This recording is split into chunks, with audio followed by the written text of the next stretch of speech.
You ever notice how good people, yes, people like you and me, somehow always end up making the worst possible decisions at the most random times?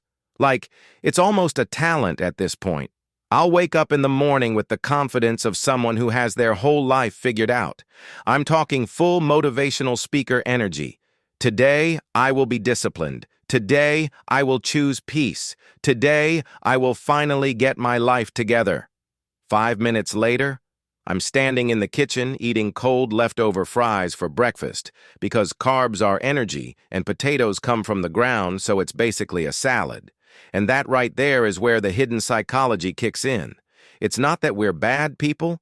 No, it's that our brains are running on a mix of fatigue, emotion, childhood trauma, and vibes. Because here's the truth nobody likes to say out loud. Most bad decisions don't come from being reckless. They come from being overwhelmed, from feeling lonely, from being bored, from trying to soothe something we don't even want to admit is hurting. Take me, for example. I'll swear I'm on a strict budget. Serious face, spreadsheets, the whole responsible adult starter pack. Then somehow, I step into a store just to look, and suddenly I'm tapping my card like it's sponsored by the universe.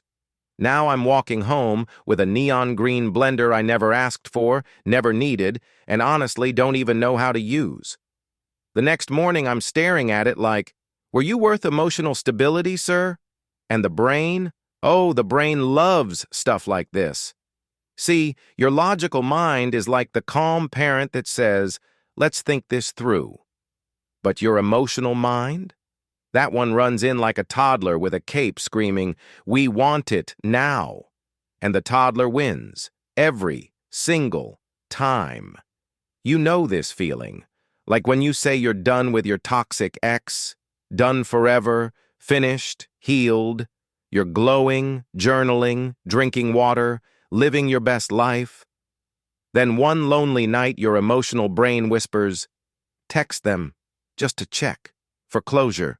Suddenly, you're typing a whole paragraph, then deleting it, then typing it again, then deleting it again, then throwing your phone across the bed like it's possessed. Closure? Baby, that wasn't closure. That was emotional madness in high definition. And let's not pretend the gym situation is any different. You promise yourself you'll start working out. You plan your outfit. You play motivational music. You even Google healthy lifestyle quotes. Then you blink. And somehow you're horizontal on the couch watching a fitness show while eating chips, judging people who can do push-ups. The irony is disrespectful. But here's where the psychology gets interesting. Good people make bad choices because we're built for survival, not perfection. Your brain doesn't care about your long-term goals when your emotions are screaming for relief. So you procrastinate. You overspend. You overthink. You text people you shouldn't. You eat snacks you regret. You stay in situations you've outgrown. And later, you act shocked. I don't know how this happened. Yes, you do. Your emotional brain hijacked the steering wheel like it was starring in Fast and Furious, Inner Sabotage Edition. But the funniest part? We pretend everyone else has it together.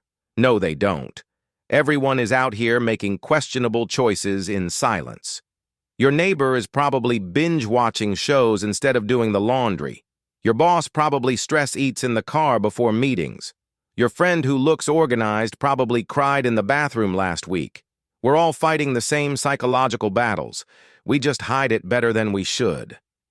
And then life gets even more chaotic. Sometimes it escalates into full-blown absurdity. Like you tell yourself you're going to be calm and mature today. Then someone cuts you off in traffic and suddenly you're auditioning for a villain role in a movie, or you promise yourself you'll meditate. But instead, you meditate on why your life is so dramatic. You open your journal to express gratitude, but end up writing a sarcastic list like, Dear Universe, thank you for this chaos. Love that for me. But here's the twist, the part that makes it all make sense. Good people make bad choices because those choices teach us what good choices actually feel like. The mistake becomes the lesson. The lesson becomes growth. And the growth becomes the plot twist that makes you say, wow. I really survived that foolishness. So here's the light-hearted truth I've learned. We're not broken. We're not doomed. We're just hilariously human. And if you mess up today, if you make a bad decision, don't beat yourself up. Just shrug and say what I tell myself. Well, at least it's gonna make a great story later. Because life is messy, minds are messy, people are messy. But the story? Oh, the story is always worth it.